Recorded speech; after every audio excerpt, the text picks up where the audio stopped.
കഴിഞ്ഞിട്ട് വിസയ്ക്ക് വെച്ചപ്പോഴത്തേക്ക് ഞാൻ BSc ഫിസിക്സ് ആയിരുന്നു. 7 വർഷം, അതായത് സ്റ്റഡി ഗ്യാപ്പ് ഉള്ളത് കാരണം എന്തെങ്കിലും കാരണം കൊണ്ട് റിജക്റ്റ് ആവുമോ എന്ന് എനിക്കറിയില്ലായിരുന്നു. പിന്നെ നമുക്ക് ഇത്ര ഫണ്ട് കാണിക്കണം. മാതാവ് എനിക്കറിയത്തില്ല, എനിക്ക് മുന്നേ പോയി എല്ലാ കാര്യങ്ങളും അമ്മ എല്ലാം റെഡിയാക്കി തന്നു.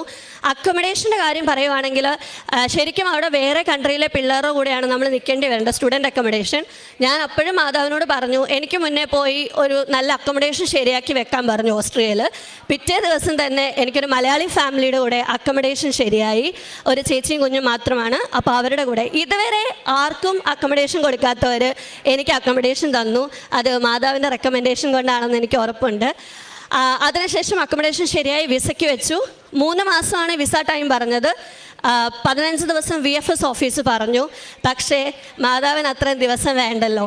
അപ്പോൾ 3 മാസത്തെ വിസ എനിക്ക് 5 ദിവസം കൊണ്ട് കിട്ടി.